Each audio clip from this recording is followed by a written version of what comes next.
भाई जब functions of management की बात चल ही रही है तो डायरेक्टिंग को पीछे कैसे छोड़ा जा सकता है।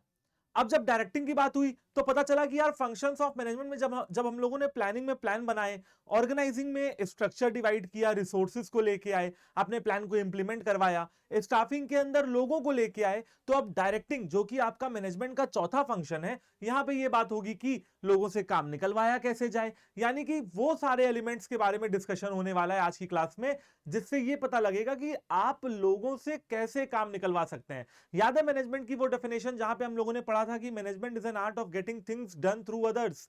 मैनेजमेंट एक कला है लोगों से काम निकलवाने की। तो बेटा वो जो काम निकलवाने की कला होती है ना, वो डायरेक्टिंग में ही आपको यूज करनी होती है, क्योंकि डायरेक्टिंग इनिशिएट्स एक्शन। बेसिकली इस चैप्टर के अंदर, डायरेक्टिंग के इस वन शॉट के अंदर, आप लोगों को मैं पढ़ाऊंगा डायरेक्टिंग के सारे एलिमेंट्स। बेसिक 4 एलिमेंट्स होते हैं, मोटिवेशन, सुपरविजन, कम्युनिकेशन और लीडरशिप। इसके बारे में बात होगी। और इसके साथ साथ डायरेक्टिंग क्या होता है, डायरेक्टिंग के क्या फीचर्स हैं बच्चों, इन सब चीजों के बारे में भी आज की क्लास में बात होने वाली है। तो hi, hello and welcome to CUET Adda 24/7। My name is search and I am a business studies mentor, right. तो बच्चों देखो, डायरेक्टिंग के अंदर हम देते हैं लोगों को डायरेक्शन, यानी कि उनको दिशा दिखाते हैं। करेक्ट है ना। उनको क्या दिखाते हैं, उनको एक दिशा दिखाते हैं कि हाँ भाई तुझे इसी दिशा में आगे बढ़ना है। जैसे आप लोगों को हम टीचर्स या हम मेंटोर्स मिलकर दिशा दिखाते हैं कि यार देखो क्लास 12th में स्टेप बाय स्टेप आगे बढ़ो। उसके बाद जब CUT का पेपर दोगे तो उसमें ऐसे ऐसे स्ट्रेटजी फॉलो करनी पड़ेगी। तो व्हाट वी आर डूइंग बेटा, we are doing our work, और हमारा काम यह है कि हम आप लोगों को सही दिशा दिखा सकें, सही रास्ता दिखा सकें, जिसकी हेल्प से आप अपने पेपर को क्लियर कर सको। बेटा उसी तरीके से एक ऑर्गेनाइजेशन में भी जो मैनेजर्स हैं, जो लीडर्स हैं, जो सुपरवाइजर्स हैं, या जो भी लोग मैनेजमेंट में हैं, वो अपने एम्प्लॉयज को दिशा दिखाते हैं कि भाई इस डायरेक्शन में आगे बढ़ना है। इस डायरेक्शन में आगे बढ़ने से क्या होगा, जो भी आपके ऑब्जेक्टिव्स हैं वो अचीव आप कर पाओगे, राइट। तो डायरेक्टिंग का मतलब सबसे पहला है डायरेक्शन, यानी कि लोगों को दिशा दिखाना कि किस दिशा में, किस डायरेक्शन में मेहनत करनी है। मेहनत करना इंपॉर्टेंट नहीं है, मेहनत करने के साथ साथ यह भी देखना इंपॉर्टेंट है कि जो मेहनत हो रही हो वो सही डायरेक्शन में हो रही हो, राइट। चलिए अभी आगे बढ़ेंगे बच्चों और बात करेंगे हम लोग डायरेक्शन में कि हाँ, एक ऑर्गेनाइजेशन में डायरेक्टिंग अगर आप देखना चाहो तो पिक्टोरियल फॉर्म में कुछ इस तरीके की नजर आती है। यहां पे ये आप देख रहे होंगे, ये एक लीडर है जो अपनी बाकी के एम्प्लॉइज या फॉलोवर्स को एक रास्ता दिखा रहे हैं। अब ये क्योंकि इसी राह पे आगे बढ़ रहे हैं तो इनको इनके जो फॉलोवर्स हैं या जो इनके एम्प्लॉइज हैं वो भी इसी राह पे इनके साथ आगे बढ़ते हुए आपको नजर आ रहे हैं कि हाँ भाई मिल के एक ही डायरेक्शन में आगे बढ़ेंगे और साथ मिलके काम करेंगे, राइट। चलिए अभी आगे बढ़ते हैं जो है बच्चों, और बात करते हैं डायरेक्टिंग में। अब ये तो हो गई समझने वाली बात कि यार डायरेक्टिंग क्या होता है, कैसे होता है। बात कर लेते हैं कि यार डायरेक्टिंग में जब लिख के आना होगा ना क्लास 12th में, तो लिख के क्या होगे। सबसे पहले आपको एक कीवर्ड याद करवाता हूं, लाइट कैमरा एक्शन। नहीं समझे, बताता हूं, सुनो। यार डायरेक्टिंग ना, एक और वर्ड, एक और जगह डायरेक्टिंग हो रही है दुनिया में, वो है हमारे मुंबई में जो बॉलीवुड है ना, या कहीं भी हॉलीवुड है, बॉलीवुड है, कॉलीवुड है, टॉलीवुड है, जितने भी वुड हैं जहां पे शूटिंग हो रही है मूवीज की या वेब सीरीज की, अगर आप देखो तो वहां पे होता है डायरेक्टर। और डायरेक्टर का काम क्या होता है, डायरेक्टर खुद एक्टिंग नहीं करता है। डायरेक्टर का काम होता है लोगों से काम निकलवाना, यानी कि cameraman, spot boy, makeup artist, actor और एक्ट्रेसेस से एक्टिंग करवाना, हीरो और हीरोइन जो पिक्चर में होते हैं उनसे एक्टिंग करवाना। और इसके लिए वो बार बार एक वर्ड यूज करता है, वो क्या होता है, लाइट कैमरा एक्शन। ठीक है, लाइट कैमरा एक्शन। जैसी वो एक्शन बोलता है तो शूटिंग स्टार्ट हो जाती है, उसके एक्शन बोलने के बाद ही शूटिंग स्टार्ट होती है। बस ये आप याद कर लीजिए कि बेटा directing is also known as management in action. ठीक, ठीक है भाई। इतनी कहानी मैंने आप लोग को इस वजह से सुनाई ताकि आपको एक बात क्लियर हो पाए कि directing is a management in action. Directing का मेन काम होता है मैनेजमेंट इन एक्शन का, राइट। चलिए तो मतलब डायरेक्टिंग का जो बेसिक काम ये है। मैंने अगर आपको मैनेजमेंट इन एक्शन नहीं समझ में आया कोई बात नहीं बच्चों, मैं आपको दोबारा बता देता हूं।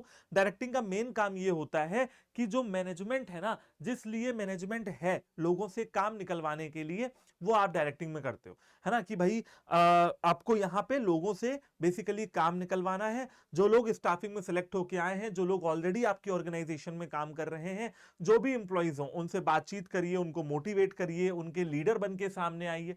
कुछ भी करिए, बस उनसे जो भी उनका काम है वो काम निकलवाइए, वो अपना काम खुद करें। डायरेक्टिंग का यही काम होता है, उनको प्रॉपर एक डायरेक्शन दिखाना। अब डायरेक्टिंग के बेसिकली बेटा जब आप डेफिनेशन देखते हो किसी भी रेफरेंस बुक, एनसीईआरटी कहीं भी उठा के देखो तो आपको 2-4 वर्ड कॉमनली मिल जाते हैं। इनमें से पहला वर्ड है इंस्ट्रक्टिंग। बेटा डायरेक्टिंग का मतलब बताया गया कि डायरेक्टिंग इज इंस्ट्रक्टिंग। डायरेक्टिंग का मतलब होता है इंस्ट्रक्शन देना। क्या होता है डायरेक्टिंग का मतलब? बच्चों डायरेक्टिंग का मतलब होता है इंस्ट्रक्शन देना।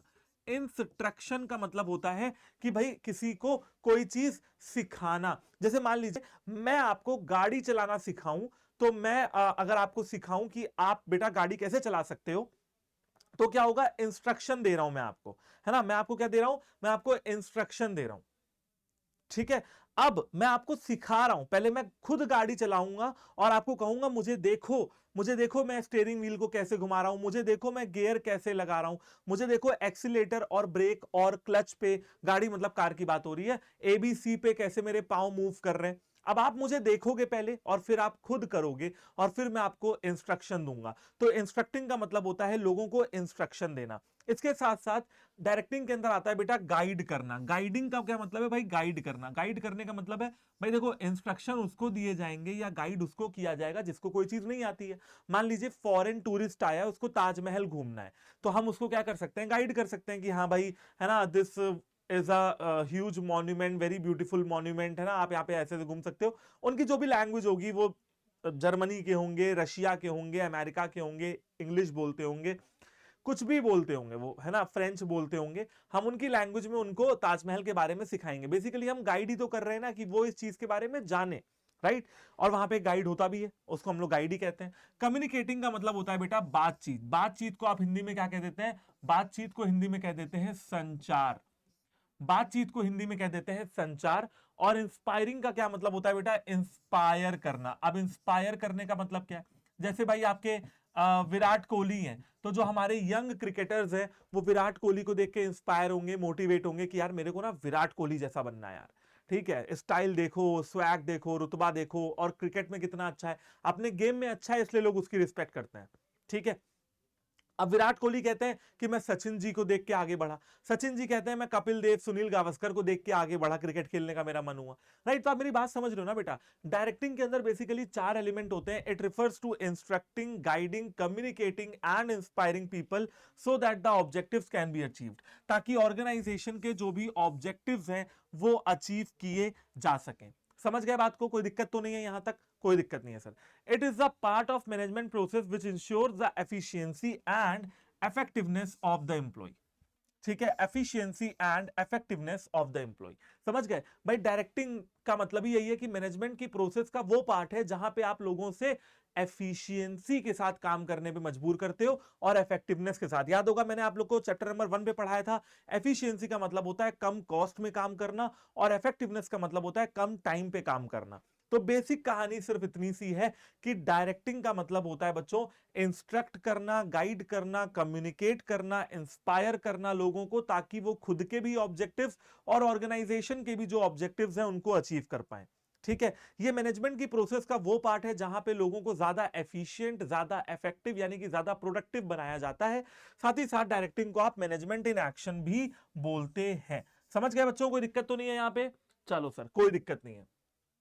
अभी आगे बढ़ते हैं और बात कर लेते हैं डायरेक्टिंग की इंपॉर्टेंस की। ठीक है, डेफिनेशन आप लोग को क्लियर हो गई होगी, कंसेप्ट बेसिकली डायरेक्टिंग का क्लियर हो गया होगा, है ना। अब हम लोग बात कर लेते हैं डायरेक्टिंग के अंदर क्या क्या इंपॉर्टेंसेस हैं। देखो यार, सबसे पहला अगर डायरेक्टिंग के अंदर कोई इंपॉर्टेंस है तो वो यही है कि बेटा जो मैंने आपको सबसे ज्यादा फोकस करके पढ़ाया ना, कि डायरेक्टिंग इनिशिएट एक्शन। डायरेक्टिंग के अंदर आप एक्शन लेने की बातें करते हो, है ना, यानी कि प्रॉपर काम करने की जो बात होती है वो डायरेक्टिंग इनिशिएट्स एक्शन, है ना। भाई डायरेक्टिंग के अंदर ही आप लोगों से काम करने के लिए कहते हो। आप मुझे बताओ, क्या आप प्लानिंग में काम करने के लिए कहते हो? क्या आप ऑर्गेनाइजिंग में काम करने के लिए कहते हो? क्या आप स्टाफिंग में काम करने के लिए कहते हो? नहीं, आप डायरेक्टिंग के अंदर काम करने के लिए कहते हो। लोगों को कहते हो कि भाई चल अपना अपना काम करो भाई, ऑर्गेनाइजेशन के ऑब्जेक्टिव भी तो अचीव करने हैं ना। एक तो ये बात हो गई। दूसरी बात, आपको ये वाला जो पॉइंट नजर आ रहा है ना, it integrate employees efforts. It integrates employees efforts.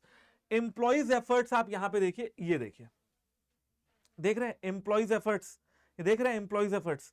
यहां पे जितने भी इंप्लॉइज है ना, यहां पे जितने भी इंप्लॉइज हैं वो सब एक ही डायरेक्शन में आगे बढ़ रहे हैं। सोचिए, एक लेफ्ट भाग रहा होता, एक राइट भाग रहा होता, एक ईस्ट जा रहा होता तो एक वेस्ट जा रहा होता, एक नॉर्थ एक साउथ। अगर सब लोग अलग अलग दिशाओं में भागेंगे तो किसी का फायदा नहीं होगा। फायदा इसी में है कि सब लोग एक ही डायरेक्शन में आगे बढ़े towards the attainment of a common objective. ठीक है बेटा, फायदा किसमें है? फायदा इसमें है कि भैया एम्प्लॉय के एफर्ट्स इंटीग्रेट हो जाएं, सारी पावर्स इंटीग्रेट हो जाएं और वो एक डायरेक्शन में लगे। और उस डायरेक्शन का क्या नाम होगा? भाई ऑर्गेनाइजेशन के जो भी ऑब्जेक्टिव्स हैं। समझ गए? चलिए, ठीक है। It is a means of motivation. Directing is a means of motivation. समझ गए ना? डायरेक्टिंग मोटिवेशन का ही एक मतलब मोटिवेशन की अगर आप बात करते हैं तो वो डायरेक्टिंग के अंदर ही होती है। आप बताइए और किसी मैनेजमेंट के फंक्शन में एम्प्लॉइज को मोटिवेट करने की बात होती है क्या? और मोटिवेशन का मतलब क्या होता है बेटा? बहुत सिंपल है। मोटिवेशन का मतलब ये है कि आप मान लीजिए, एग्जांपल देके मैं आपको समझा देता हूं।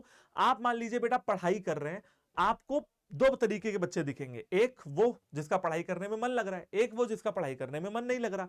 पढ़ दोनों रहे, मैं ये नहीं कह रहा कोई नहीं पढ़ रहा है, पढ़ दोनों रहे। एक इंटरेस्ट लेके पढ़ रहा है, मन से पढ़ रहा है, एक इंटरेस्ट लेके नहीं पढ़ रहा है, मन से नहीं पढ़ रहा।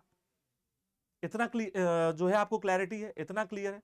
ठीक है कि भाई अलग अलग तरीके के बच्चे पढ़ाई दोनों कर रहे हैं। बेटा सक्सेस या सफलता किसको मिलेगी? सिंपल सी बात है सर, उसको मिलेगी जो मन लगा के पढ़ाई कर रहा है। ठीक है ना? अब मन लगा के पढ़ाई करेगा कैसे? या तो उसको किसी ने मोटिवेट किया होगा या तो वो खुद से मोटिवेट होगा। Same goes with employee. एक ऑर्गेनाइजेशन का एक एम्प्लॉय है, काम सभी लोग कर रहे हैं, मन लगा के काम करे, अपने पूरे इंटरेस्ट अपने पूरे पोटेंशियल के साथ काम करे, ये होता है बेटा मोटिवेशन। ठीक है, जब मैं किसी को मोटिवेट करता हूं तो मैं चाहता हूं कि वो बंदा खुद अपना काम अच्छे तरीके से कर सके। जैसे मान लीजिए मैं आपको मोटिवेट कर रहा हूं तो मैं कोशिश कर रहा हूं कि आपको मोटिवेट करूं, तो इससे उम्मीद करूंगा कि आप अपने काम को सही तरीके से करें। और आपका काम क्या है? बेसिक पढ़ना। ठीक है। It facilitate implementing changes. बेटा चेंजेस, बदलाव की बात मैंने आपको बताया, बिजनेस इन्वायरमेंट हमेशा बदलता रहता है, एक ऑर्गेनाइजेशन हमेशा बदलती रहती है, मैनेजमेंट हमेशा बदलता रहता है, लेकिन एम्प्लॉइज बदलना नहीं चाहते हैं।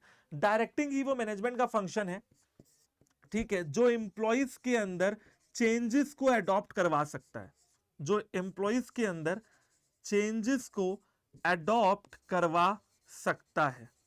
समझ गए? ये हो गई बात।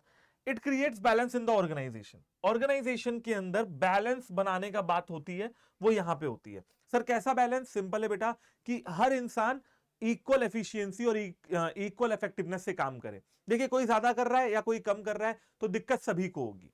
कोशिश ये रहेगी कि सब लोग बैलेंस बना के आगे बढ़े एंड पूरी ऑर्गेनाइजेशन ऐसा हो। मतलब अगर आप बात करते हैं कि भाई प्रोडक्शन डिपार्टमेंट है तो प्रोडक्शन डिपार्टमेंट प्रॉपर तरीके से प्रोडक्शन करे।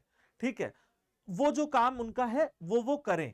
ठीक है, सेल डिपार्टमेंट है तो उनके जो टारगेट्स हैं वो सेल डिपार्टमेंट पूरा करें। मार्केटिंग डिपार्टमेंट है तो जो उनके मार्केटिंग डिपार्टमेंट के टारगेट हैं वो उनको पूरा करें। फाइनेंस डिपार्टमेंट है तो जो फाइनेंस डिपार्टमेंट के टारगेट है वो उनको पूरा करें। हर डिपार्टमेंट हर इंप्लॉय अपना बेस्ट दे जिससे कि ऑर्गेनाइजेशन में बैलेंस बना रहे। चलिए बात कर लेते हैं डायरेक्टिंग के प्रिंसिपल्स की। बेटा कुछ रेफरेंस बुक जो आप लोग शायद पढ़ रहे होंगे, आप लोग को प्रिंसिपल्स ऑफ डायरेक्टिंग नहीं दिखते होंगे, लेकिन इसका मतलब ये नहीं कि आप के सिलेबस में नहीं है। अगर आप एनसीईआरटी वगैरह उठा के देखते हो तो आप देखोगे कि वहां पे डायरेक्टिंग के प्रिंसिपल्स आपको नजर आएंगे। तो एक बार इनको भी मन लगा के क्या करना है, हम लोग को पढ़ लेना है। और इसके बाद सिंपल है, इसके बाद हम लोग एलिमेंट्स पढ़ेंगे, इसके बाद हम लोग सुपरविजन मोटिवेशन जो भी एलिमेंट्स है ना उसमें डिटेल में अंदर जाएंगे एंड डिटेल में सारी चीजें फिर हम लोग कवर करने वाले हैं।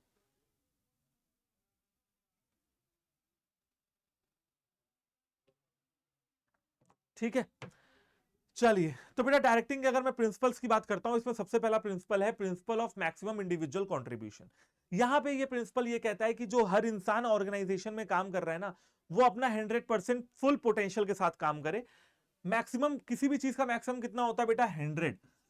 कोई भी इंसान अपना 100% एफर्ट मार के अपना 100% पोटेंशियल यूटिलाइज करके काम करे, अपना इंडिविजुअल कंट्रीब्यूशन 100% दे। जैसे आप अगर हमारी बात करते हो, मैं आपको एग्जांपल देता हूं। अमन सर आपके लिए पूरी जी जान से लगे हुए हैं, 100% इंडिविजुअली कंट्रीब्यूट कर रहे हैं। मैं अपना 100% इंडिविजुअली कंट्रीब्यूट कर रहा हूं। प्रिंस सर अपना 100% इंडिविजुअली कंट्रीब्यूट कर रहे हैं। जो भी कॉमर्स के फैकल्टीज हैं, जो भी जितने भी फैकल्टीज से आप पढ़ रहे हो, सब अपना 100% फुल पोटेंशियल इस्तेमाल करके मैक्सिमम इंडिविजुअल कंट्रीब्यूशन आपको प्रोवाइड कर रहे हैं, राइट। अब इससे क्या होगा, आपका रिजल्ट अच्छा होगा, और यही हमारा ऑब्जेक्टिव है कि आपका रिजल्ट बढ़िया हो जाए। यही अड्डा का ऑब्जेक्टिव है कि हमारा रिजल्ट या आपका रिजल्ट बढ़िया निकले, राइट। इसके लिए हम सब लोग लगे हुए हैं, करेक्ट है ना, इसमें कोई दिक्कत तो नहीं है। तो ये वाली बात हो जाती है बेटा कि हर इंसान अपना 100% इंडिविजुअल कंट्रीब्यूशन दे, ठीक है। डायरेक्टिंग इस वजह से करनी है कि हर इंसान जो भी ऑर्गेनाइजेशन में काम कर रहा है वो अपना फुल पोटेंशियल लगाए। Harmony of objective, harmony of objective का मतलब यह है बेटा कि सबका ऑब्जेक्टिव एक ही हो, और वो हो कि हमें ऑर्गेनाइजेशन के ऑब्जेक्टिव को अचीव करना है। सिंपल है भाई, सबका एक ही ऑब्जेक्टिव होना चाहिए। वो क्या होना चाहिए सर? सबका एक ही ऑब्जेक्टिव होना चाहिए, वो ये होना चाहिए कि हमें ऑर्गेनाइजेशन के ऑब्जेक्टिव को अचीव करना है। Principle of unity of command, बेटा यूनिटी ऑफ कमांड का प्रिंसिपल क्या कहता है? यूनिटी ऑफ कमांड का प्रिंसिपल कहता है कि there should be one superior for a one subordinate, है ना, कि भाई एक सबऑर्डिनेट एक ही सुपीरियर से ऑर्डर लेगा, वो अलग अलग लोगों से ऑर्डर नहीं लेगा। तो डायरेक्टिंग में आपको यह भी इंश्योर करना है कि यूनिटी ऑफ कमांड के प्रिंसिपल को फॉलो किया जाए, ठीक है।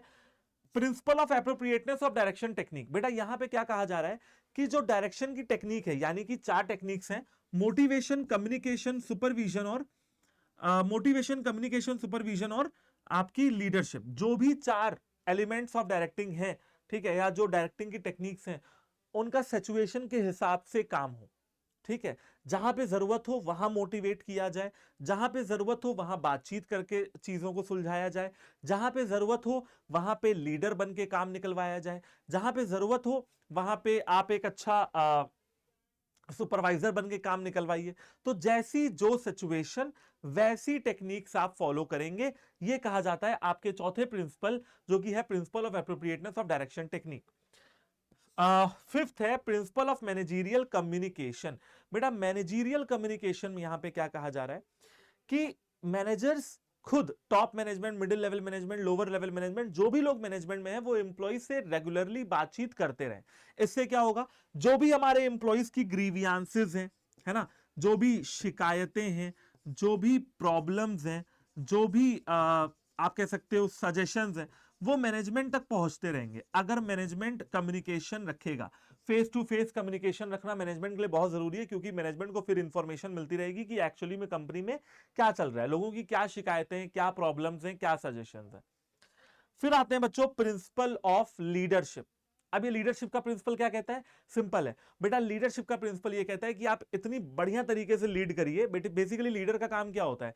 लीडर का काम होता है कि अपने फॉलोवर्स को सही डायरेक्शन दिखाना और उनसे वो काम करवाना जो ऑर्गेनाइजेशन के बेनिफिट में हो। तो लीडरशिप में यही कहा जा रहा है बच्चों कि आप लीडरशिप के प्रिंसिपल में, लीडर अगर आपकी ऑर्गेनाइजेशंस में है तो उनका सही तरीके से इस्तेमाल करिए। इस्तेमाल करने का मतलब सिंपल सा इतना है कि एम्प्लॉइज से कहिए कि वो अपने काम को सही तरीके से करें, है ना। और बेटा लीडर वो होता है ना जिसके फॉलोवर्स होते हैं। क्या मैं लीडर हूं? नहीं, मैं एक मेंटोर हूं, मैं एक टीचर हूं, मैं एक लीडर नहीं हूं, ठीक है। लीडर कौन है? मान लीजिए नरेंद्र मोदी जी लीडर हैं, व्लादिमीर पुतिन लीडर हैं, जो बाइडन लीडर हैं, ठीक है, वो नेतृत्व करते हैं, नेता है, ठीक है, जनता के नेता है, समझ गए ना। अब नेता का काम क्या है कि जनता उसको फॉलो करे, समझ रहे हो, और जनता के हित के लिए लीडर काम करे, वैसा, ठीक। और लास्ट में आता है बेटा प्रिंसिपल ऑफ फॉलो थ्रू। याद होगा आप लोगों को मैंने प्लानिंग की प्रोसेस में एक स्टेप पढ़ाया है, आखिरी फॉलो अप एक्शन। क्या बताया था उसमें? कि आप अपने प्लान्स को चेक करते हो कि आपके प्लान सही तरीके से काम कर रहे हैं या नहीं कर रहे हैं, ठीक है, उसे कहते हैं फॉलो अप। यहां भी फॉलो अप का वही मतलब है। जैसे मान लीजिए मैंने आपको कहा कि बेटा होमवर्क कर लेना, है ना बेटा, 50 क्वेश्चन लगा लेना। अब मैं आपसे अगली क्लास में आऊं और पूछूं बेटा आपने क्वेश्चन लगाए या नहीं लगाए, ठीक है, मैं क्या कर रहा हूं? मैं फॉलो अप कर रहा हूं कि मैं जो स्ट्रेटजी आपको बता रहा हूं, क्या वो स्ट्रेटजी आप उसका पालन कर रहे हो या नहीं कर रहे हो, आप उस स्ट्रेटजी का पालन कर रहे हो कि नहीं कर रहे हो, फॉलो अप कर रहे हो या नहीं कर रहे, ठीक है। तो इसे कहते हैं बेटा प्रिंसिपल ऑफ फॉलो थ्रू। चलिए आगे बढ़ेंगे और बात करेंगे बच्चा पार्टी हम लोग डायरेक्टिंग के एलिमेंट्स की। और इसमें सबसे पहला जो आपको एलिमेंट नजर आ रहा है वो आ रहा है बेटा सुपरविजन, ठीक है। देखो यहां पे ना 4 एलिमेंट बताए गए, सुपरविजन, कम्युनिकेशन, लीडरशिप और मोटिवेशन। अब आपके मन में सवाल आ रहा होगा सर बस इतना इतना पढ़ाएंगे? अरे नहीं नहीं, ये वन शॉट तो लंबा जाएगा और बहुत डिटेल में आपको सारी चीजें पढ़ाऊंगा। यहां पे तो सिर्फ इंट्रोडक्शन दे रहा हूं ताकि आप मीनिंग समझ जाए। सबसे पहला आता है बेटा सुपरविजन। सुपरविजन का मतलब होता है लोगों के काम को मॉनिटर करना, monitor the progress of routine work of one's subordinate and guiding them properly. Supervision का क्या मतलब होता है? It refers to monitor the progress of routine work of one's subordinate and guiding them properly. लोगों के काम को, लोगों के रूटीन वर्क को मॉनिटर करना, ठीक है, कि काम वो सही तरीके से कर रहे हैं कि नहीं कर रहे हैं, और उनको प्रॉपरली गाइड करने का काम सुपरविजन का होता है, सुपरवाइजर का होता है। अब आते हैं कम्युनिकेशन। कम्युनिकेशन एक कला है। सबसे पहले किस चीज की कला है सर? ट्रांसफर करने की। क्या? Facts, ideas, information, knowledge from one person to another person, है ना बेटा। कम्युनिकेशन का मतलब होता है बातचीत, ठीक है। कम्युनिकेशन का मतलब होता है बातचीत। जैसे मैं हूं ना, मैं आपसे कम्युनिकेशन कर रहा हूं, लेकिन इसका मतलब ये नहीं कि मैं आपको सिर्फ बोल के छोड़ दे रहा हूं। मैं चाहता हूं कि आप मेरी बात को समझें। लिसनिंग और हियरिंग में एक फर्क है। मैं चाहता हूं, ठीक है, मैं चाहता हूं कि आप मेरी बात को समझें। लिसनिंग और हियरिंग में एक फर्क हो जाता है, ठीक है। And making him understand them, मैं चाहता हूं कि आप उस बात को समझ लें, ठीक है। इसे कम्युनिकेशन कहते हैं। Communication is the art of transferring facts, ideas, information, messages from one person to another person and try to make him understand them, ठीक है। वो आप उस इंफॉर्मेशन को समझ जाए, तब मेरी कम्युनिकेशन पूरी होगी। थर्ड आता है बच्चों लीडरशिप। लीडरशिप में बेसिकली सिंपल है। लीडरशिप में आप लोगों को इन्फ्लुएंस करने की कोशिश करते हो in a manner to do what the leader wants them to do, ठीक है बेटा। लीडरशिप का बेसिक काम यह है लोगों को इन्फ्लुएंस करना, कि भैया समझ रहे हो, लोगों को इन्फ्लुएंस करना जैसा हम करना चाहते हैं, जैसा हम उनसे काम करवाना चाहते हैं। मैं किसी को ऐसा इन्फ्लुएंस करूं कि वो बिल्कुल वही काम करने लगे जो मैं चाहता हूं। Manner to do what leader wants them to do. मैं तुम्हें इन्फ्लुएंस कर ले जाऊं और वो काम करवाऊं जो मैं हमेशा से करवाना चाहता था, तो मैं लीडर हो जाऊंगा और तुम मेरे फॉलोअर हो जाओगे। तुम तभी किसी की बात मानोगे जब तुम उसको अपना लीडर मानोगे, ठीक है। अब लास्ट में आते हैं बच्चों मोटिवेशन। मोटिवेशन बेसिकली एक प्रोसेस होती है लोगों को एक्साइट करने की। एक्साइट का मतलब मैंने आपको बताया बेटा, काम सबको करना पड़ता है, पढ़ाई सबको करनी पड़ती है। कोई मन करके, मन लगा के पढ़ता है, कोई बेमन से पढ़ता है। जो मन लगा के पढ़ता है वो पास होता है। मोटिवेशन का काम क्या है? लोगों का मन लगवाना, लोगों को एक्साइट करना कि वो अपने काम में इंटरेस्ट लेके करे अपने काम को। To work from attainment of the desired objective, ताकि जो भी ऑब्जेक्टिव्स हैं उनको अचीव किया जा सके, जो भी ऑब्जेक्टिव्स हैं उनको अचीव किया जा सके। अब आप देखिए बेटा, सुपरविजन क्यों कर रहे हैं? ऑब्जेक्टिव्स को अचीव करने के लिए। बातचीत क्यों करेंगे? ऑब्जेक्टिव्स को अचीव करने के लिए। लीडरशिप में काम निकलवाने की बात हो रही है, इन्फ्लुएंस करने की बात हो रही है, ऑब्जेक्टिव्स को अचीव करने के लिए। मोटिवेशन में लोगों को मोटिवेट करने की बात हो रही है, ऑब्जेक्टिव्स को अचीव करने के लिए। सिंपल कहानी है कि डायरेक्टिंग के ये सारे एलिमेंट होते हैं, राइट। चलिए ठीक है, चलिए आते हैं बच्चों हम लोग अब सुपरविजन पे, है ना। सुपरविजन पे आते हैं और आराम से सारी चीजों को बैठ के देखते हैं। अब एक एक करके हम क्या करेंगे बच्चों, एक एक करके हम डायरेक्टिंग के जितने भी एलिमेंट्स है ना, उनको एक बार हम लोग क्या करेंगे, उनको एक बार हम लोग कवर करेंगे। तो सबसे पहला जो एलिमेंट है वो आप लोगों ने देखा, वो आता है आपका सुपरविजन। सुपरविजन थोड़ा छोटा भी है और समझने में इजी भी है। ज्यादा अगर मैं कहूं कि कॉम्प्लेक्स होता है ना, वो आपका है लीडरशिप या कम्युनिकेशन, वो थोड़े से कॉम्प्लेक्स है। बाकी मोटिवेशन सुपरविजन बहुत आसान है। तो सबसे पहले इन्हीं दोनों को कवर करेंगे, सुपरविजन मोटिवेशन। देखो बेटा, सुपरविजन दो वर्ड्स से मिलकर बना है। वर्ड नंबर 1 सुपर और वर्ड नंबर 2 विजन। दो वर्ड से मिलकर बना है, सुपर और विजन। तो सुपर का मतलब होता है बेस्ट और विजन का मतलब होता है व्यू। सुपर का मतलब होता है बेस्ट और विजन का मतलब होता है व्यू। बेस्ट व्यू यानी कि किसी पे नजर रखना, जैसे यहां पे हो रहा है, देखो, है ना, ये काम कर रहा है तो चैन नहीं है, इसके ऊपर नजर रखी जा रही है ये देखने के लिए कि ये कितना अच्छे तरीके से काम कर रहा है, अपने काम को सही तरीके से कर रहा है कि नहीं कर रहा, ये रूटीन वर्क जो इसका है वो सही तरीके से कर रहा है कि नहीं। समझ रहे हो? ये बात समझ गए? तो डेविस के अनुसार, according to Davis, supervision is a function of, supervision काहे का फंक्शन है? सुपरविजन वो फंक्शन है जहां पे ये अश्योर किया जाता है, assure that the work is being done as per the plan and instructions. Basically, Davis के अकॉर्डिंग सुपरविजन मैनेजमेंट का वो फंक्शन है जहां पे ये इंश्योर किया जाता है कि जो काम लोगों को बताया गया है वो काम वो लोग सही तरीके से कर रहे हैं कि नहीं कर रहे हैं। 3 डेफिनेशन बताई, एक तो ये बेस्ट और व्यू वाली, दूसरी ये, और तीसरी पिछले पेज में जो बताई थी, ठीक है, कि supervision refers to monitoring the routine work progress of an employee, है ना, to achieve the common objective. समझ गए ना? तो सिंपल है, सुपरविजन क्यों करते हैं? ताकि हम ये इंश्योर कर सकें, हम ये अश्योर कर सकें कि जो एम्प्लॉयज हमारे काम कर रहे हैं वो हमारे प्लान के हिसाब से कर रहे हैं और हमारे इंस्ट्रक्शन के हिसाब से कर रहे हैं, जैसा कि यहां पे आपको दिख रहा है। चलिए आगे बढ़ेंगे और बात करेंगे सुपरविजन के कुछ फीचर्स हैं उनके बारे में, ठीक है। जैसे यहां भी एक सुपरवाइजर है और वो लोगों को काम वाम सिखा रहे हैं। सबसे पहली चीज, सुपरविजन क्या है भाई? एक यूनिवर्सल एक्टिविटी है।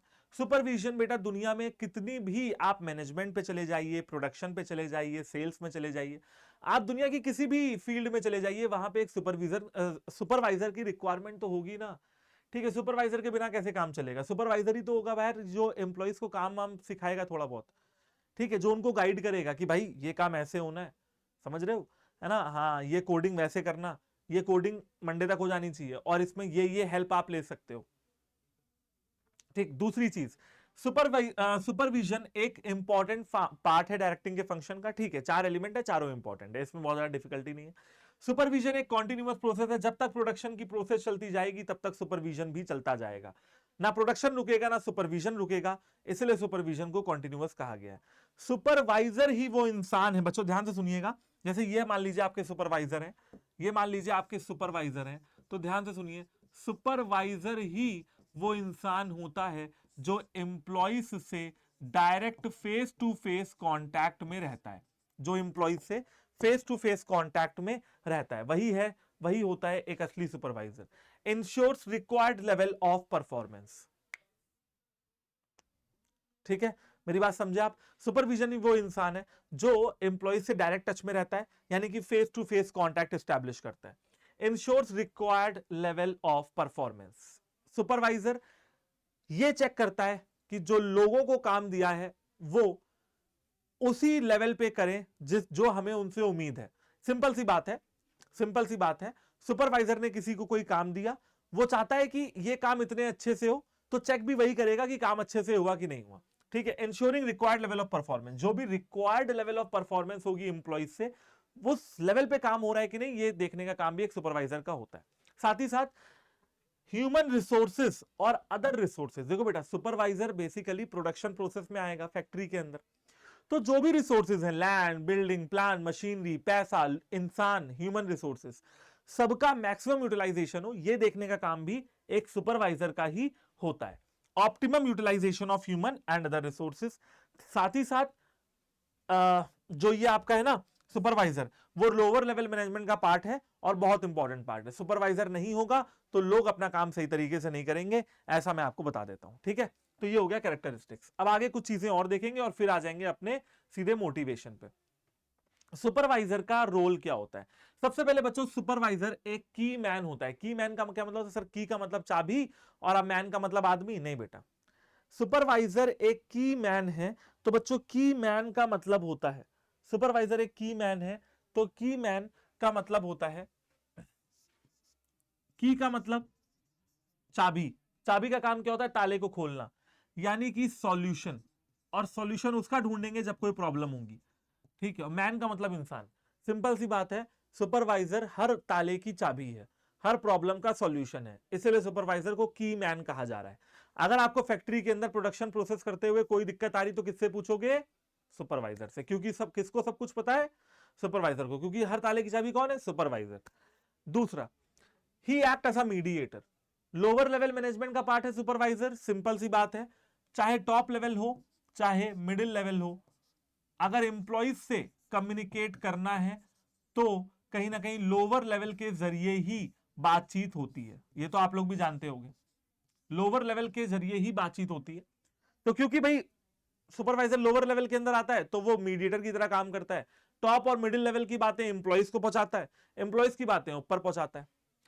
As a human resource specialist या ह्यूमन रिलेशंस स्पेशलिस्ट, देखिए बड़ी सिंपल सी बात है, जो भी ह्यूमन रिसोर्स हमारी ऑर्गेनाइजेशन में काम कर रहे हैं वो ऑर्गेनाइजेशन से खुश रहें, वो ऑर्गेनाइजेशन में सेटिस्फाइड तरीके से काम करें, उनकी प्रॉब्लम्स को सुना जाए, उनके शिकायतों को दूर किया जाए। ये सारी चीजों की जिम्मेदारी भी एक सुपरवाइजर की होती है। टॉप लेवल मैनेजमेंट, कंपनी का मालिक नहीं आएगा उतर के देखने कि हमारे एम्प्लॉय सेटिस्फाइड हैं, मोटिवेटेड हैं, मोरल अप है या नहीं है, ठीक है। And here comes with the functions of a supervisor कि एक सुपरवाइजर के क्या क्या काम होते हैं। देखिए, सुपरवाइजर सबसे पहले अपने एम्प्लॉयज के ऊपर कंट्रोल करता है और अपने काम के ऊपर कंट्रोल करता है। जो भी काम एक ऑर्गेनाइजेशन में होना है, सुपरवाइजर उसका हेड है काम करवाने का, तो पूरी कंट्रोलिंग करेगा और ये भी चेक करेगा अगर कोई कमी वगैरह रह गई है, कोई डेविएशन आ गई है, तो उसको भी दूर करने की कोशिश करेगा। ऑप्टिमम यूटिलाइजेशन ऑफ रिसोर्सेज, जो भी रिसोर्सेज ऑर्गेनाइजेशन में है, फाइनेंशियल, ह्यूमन या फिर फिजिकल रिसोर्सेज, उनका ऑप्टिमम यूटिलाइजेशन हो। ऑप्टिमम का मतलब होता है मैक्सिमम यूटिलाइजेशन, वेस्टेज ना हो, मतलब रिसोर्सेज या संसाधनों की वेस्टेज ना हो। मेंटेनेंस ऑफ डिसिप्लिन, अनुशासन, अनुशासन मेंटेन रहे। फीडबैक, अनुशासन मेंटेन कर लिया। अब आते हैं फीडबैक पे, ठीक है बच्चों। फीडबैक बेसिकली आप ऐसे समझो कि एम्प्लॉइज कितना अच्छा काम कर रहे हैं, ये फीडबैक मैनेजमेंट को पहुंचाने का काम एक सुपरवाइजर का ही होता है। एम्प्लॉइज से बातचीत इंप्रूव करना, कम्युनिकेशन गैप्स को रिमूव करना एक सुपरवाइजर का काम होता है। साथ ही साथ एम्प्लॉइज को मोटिवेट करना, मोटिवेशन प्रोवाइड करना भी एक सुपरवाइजर का ही काम होता है, राइट। तो चलो यार, ये हो गया हमारा सुपरविजन। अब आएंगे बच्चों हम लोग मोटिवेशन पे, ठीक है। मैंने आपको क्या क्या पढ़ा दिया अभी तक, आप लोग को डायरेक्टिंग के कुछ बेसिक कंसेप्ट समझाए, जैसे कि फीचर, प्रिंसिपल्स, डेफिनेशन। फिर मैं आया आपके बेटा सुपरविजन पे। सुपरविजन में अगर आप देखो तो एक सुपरवाइजर का क्या रोल है, क्या फंक्शंस है ना, क्या फीचर्स हैं, ठीक है। साथ ही साथ सुपरविजन में ये है ना, सारी चीजें मैंने आपको बेसिक कंसेप्ट से लेकर एडवांस तक सब कुछ बता दिया है। अभी हम लोग आएंगे और यार बात करेंगे ना हमारे नेक्स्ट टॉपिक की, जो कि है बच्चों मोटिवेशन, और बहुत ही इंटरेस्टिंग टॉपिक है। फिर हम लोग का लीडरशिप बचेगा। तो चलिए मोटिवेशन पे आता है, ठीक है। यहां से आपका मोटिवेशन स्टार्ट होता है,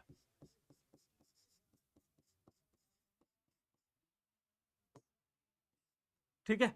चलिए, तो अब यहां पे यार ना मोटिवेशन तो यार बहुत मुझे बड़ा इंटरेस्टिंग टॉपिक लगता है ना। और मतलब ये मुझे ऐसा लगता है कि अभी तक सोचने वाली बात है कि व्हाट इज मोटिवेशन, है ना। मोटिवेशन बेसिकली है क्या किसी के लिए, जरूरी है क्या कि कोई चीज अगर एक इंसान को मोटिवेट करे तो वो दूसरे को भी मोटिवेट करे, ये भी जरूरी नहीं है। अगर कोई चीज आपको मोटिवेट कर रही है तो ये जरूरी नहीं है कि वो मुझे भी मोटिवेट करे। तो मोटिवेशन काफी डिबेटेबल टॉपिक है, बट हाँ हम अपने सिलेबस से स्टक रहेंगे और मैस्लो की नीड हायरार्की थ्योरी या मोटिवेशन क्या है बेटा एक ऑर्गेनाइजेशन के रेफरेंस में समझने की कोशिश करते रहेंगे। देखिए, सबसे पहले मोटिवेशन को एक प्रोसेस बताया गया है, यानी कि मोटिवेशन कोई वन टाइम काम नहीं है, वन टाइम प्रोसेस नहीं है। मोटिवेशन को एक प्रोसेस बताया गया है लोगों को स्टिमुलेट करने की। स्टिमुलेट का मतलब क्या होता है, लोगों को मनवाने की। स्टिमुलेट का मतलब होता है अपनी बात मनवा लेना। लोगों को इंस्पायर करने की, कि देखो भाई विराट कोहली को देखो, स्टाइलिश है, अपनी लाइफ जी रहा है, यंग है, मेहनती है और बहुत नाम कमाया, खुद के दम पे कमाया, कोई गॉडफादर नहीं। एंड इंड्यूसिंग, और लोगों को इंड्यूस करना। इंड्यूस का मतलब होता है, सिंपल है कि आप लोगों को अपनी बातें मनवा ले रहे हो, वही सारी बातें। द एम्प्लॉइज, एम्प्लॉइज को इंस्पायर करना, एम्प्लॉइज को स्टिमुलेट करना, एम्प्लॉइज को इंड्यूस करना to perform to their best capacity, कि वो अपनी बेस्ट कैपेसिटी में काम करें। जैसे मैं अगर एम्प्लॉय हूं तो मैं अपने 100% बेस्ट कैपेसिटी में काम कर सकूं। मोटिवेशन एक साइकोलॉजिकल फिनोमिना है। मोटिवेशन क्या है, मोटिवेशन एक साइकोलॉजिकल टर्म है, ठीक है, which means it can not B force on employees. इसका मतलब कि मोटिवेशन एम्प्लॉइज के ऊपर फोर्स नहीं किया जा सकता है, किसी के ऊपर भी मोटिवेशन फोर्स नहीं किया जा सकता है। मोटिवेशन सिर्फ और सिर्फ एक साइकोलॉजिकल फिनोमिना है, यानी कि समझने वाले के ऊपर है। जैसे मैं आपसे कहूं कि बेटा पिताजी की एक बार शक्ल देखो, आपके ऊपर उन्होंने अपने जीवन के कितने साल इन्वेस्ट कर दिए। माता जी की शक्ल देखो, उनके चेहरे पे भी अब बुढ़ापा नजर आने लगा होगा। उन लोगों ने अपने जवानी के दिन, young days of their life they have invested on you, right. आपको पढ़ाया, पैसे जो अपने कमाए वो आपके ऊपर खर्च किए, आपकी शिक्षा दीक्षा पे खर्च किए। अब आपकी कोई जिम्मेदारी है या नहीं है। कुछ बच्चे कहेंगे सर किए तो किए, हमसे क्या ही मतलब है। कुछ कहेंगे नहीं सर है, और कुछ कहेंगे नहीं बट हाँ समझेंगे जरूर कि हाँ बिल्कुल है यार, ठीक है। तो सिर्फ कहना नहीं है, इस चीज को समझना है कि यार हमारी भी जिम्मेदारी है। अब देखिए, इस जिम्मेदारी को समझ के आप पढ़ना शुरू कर दें, समझ रहे हैं ना। इसके लिए मैं आपको फोर्स नहीं कर सकता हूं, मैं सिर्फ आपको समझा सकता हूं, मैं सिर्फ आपको एग्जाम्पल देके बता सकता हूं, but I can not force motivation on you. वो समझने की बात है, एक साइकोलॉजिकल बात है कि मैं उसको समझ जाऊं, ठीक है। फीलिंग है, मोर ऑफ फीलिंग है। मोटिवेशन के अपने कुछ फीचर्स हैं, जैसे कि बेटा सबसे पहले मोटिवेशन एक साइकोलॉजिकल फिनोमिना है, दिमाग का खेल है, समझ गया, समझने वाला समझ गया तो समझ गया, नहीं समझने वाला नहीं ही समझ रहा है।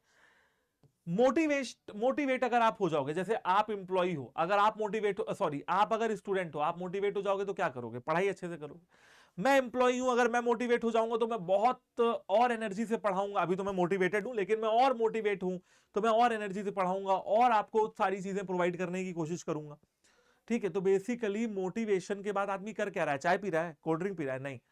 मोटिवेशन के बाद आदमी का बिहेवियर गोल की तरफ आगे बढ़ रहा है, जो भी उसका गोल है वो उसकी तरफ आगे बढ़ रहा है। Motivation can be positive as well as negative. बेटा मोटिवेशन पॉजिटिव भी होती है एक ऑर्गेनाइजेशन में और निगेटिव भी होती है। एग्जांपल दे देता हूं, मैं एक मैनेजर हूं, तुम एक एम्प्लॉई हो, मैंने कहा भाई सबको 10 बजे आना है, ठीक है। सब लोग 10 बजे आओगे तो सबको रिवॉर्ड्स मिलेंगे, सब लोग 10 बजे आओगे तो सबको रिकॉग्निशन मिलेगा, सब लोग 10 बजे आओगे तो सबकी सैलरी भी बढ़ा दूंगा, ठीक है। ये सब क्या है बेटा, ये पॉजिटिव मोटिवेशन है। अब आपको जिसको रिवॉर्ड चाहिए, रिकॉग्निशन चाहिए, सैलरी बढ़वानी है, वो टाइम से आएगा 10 बजे। कुछ लोग अभी भी नहीं मानेंगे और वो टाइम से नहीं है, वो कहेंगे ना हमको सैलरी बढ़वानी है, ना हमको रिवॉर्ड चाहिए, ना रिकॉग्निशन चाहिए, जैसे चल रहा चलने दो, नहीं आऊंगा टाइम से, जो करना कर लो। ऐसे लोगों के लिए होता है निगेटिव मोटिवेशन, अगर टाइम से नहीं आए तो तुम्हारी सैलरी काट दूंगा। अब आओगे, अब तो आओगे, अब आएगा, अब आएगा ऊंट पहाड़ के नीचे, समझ गए ना। कभी कभी कहते हैं ना वो कि घी सीधी उंगली से ना निकले तो उंगली को टेढ़ा करना पड़ता है, बिल्कुल वैसे ही जब मोटिवेट आदमी पॉजिटिव तरीके से ना हो तो निगेटिव भी मोटिवेशन देनी पड़ती है, जैसे मान जाए, जैसे जो मान जाए, जैसी आपकी डीलिंग। चौथा पॉइंट, मोटिवेशन एक कॉम्प्लेक्स प्रोसेस है। मोटिवेशन को समझना इतना आसान नहीं है, जैसा कि मैंने आपको कहा मोटिवेशन काफी डिबेटेबल टॉपिक है, एक साइकोलॉजिकल टर्म है, इसको समझना इतना इजी नहीं है। जरूरी नहीं है कि कोई चीज आपको मोटिवेट कर रही हो वो मुझे भी सेम टाइम पे मोटिवेट कर जाए। एक छोटे बच्चे को मोटिवेट कर देता है एक 50 रुपए का खिलौना, मुझे मोटिवेट नहीं करता एक 50 रुपए का खिलौना।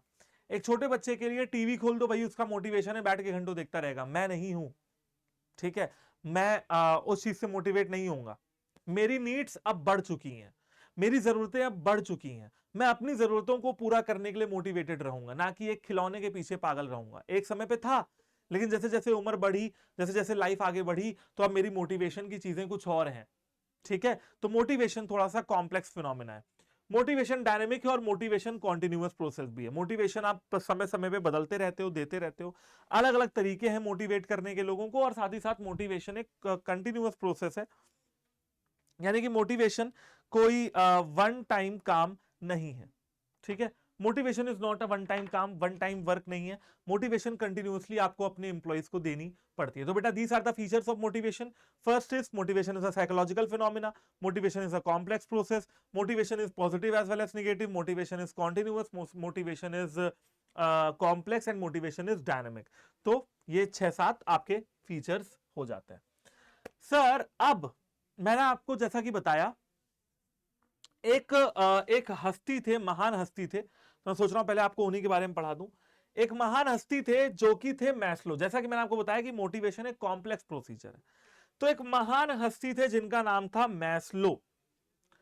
अब मैस्लो जी से, इनका पूरा नाम था अब्राहम मैस्लो, मैं आपको लिख देता हूं यहां पे, ये देखिए अब्राहम मैस्लो। तो भैया अब्राहम मैस्लो साहब थे, इनसे किसी ने वही सवाल किया जो मैं अभी आपको बता रहा था कि मैस्लो साहब एक बात बताइए, कोई चीज हमको मोटिवेट करती है, जरूरी नहीं कि वो आपको मोटिवेट करे। मैस्लो ने कहा ठीक है, सही बात है, तो एक एम्प्लॉय को मोटिवेट किया कैसे जाए मैस्लो साहब। तो मैस्लो साहब ने बड़ा दिमाग लगाया, मैस्लो साहब ने कहा ठीक है, एक काम करते हैं, आपको मैं नीड्स बताता हूं, अगर आप उन नीड्स को फुलफिल करते जाओगे तो आपका एम्प्लॉय मोटिवेटेड रहेगा। तो उन्होंने नीड्स बताई, है ना। मैं आपको वो नीड्स चार्ट में पढ़ा रहा हूं, बात को समझिएगा, कहानी की तरह सुनना है, इसको मजा आएगी। सबसे पहले मैस्लो ने कहा कि देखो यार, आदमी की सबसे पहली जो नीड है वो है बेसिक फिजियोलॉजिकल नीड, जैसे कि हवा, एयर, ठीक है, जैसे कि हवा, एयर, पानी, वाटर, खाना, food, shelter, sleep, clothing, reproduction. यानी कि सबसे पहली जो नीड है रोटी कपड़ा मकान।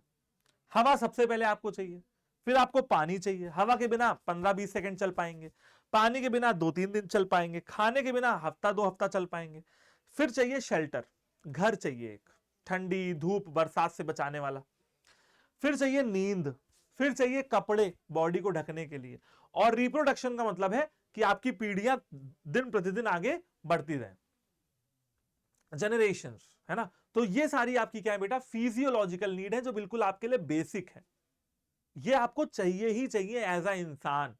इंसान होने के नाते आपको कपड़े चाहिए ही चाहिए, इंसान होने के नाते आपको हवा पानी खाना तो चाहिए ही चाहिए, इसके बिना काम नहीं चल सकता। बाकी चीजों के बिना काम चल सकता है, इसके बिना तो आप जी ही नहीं सकते हैं।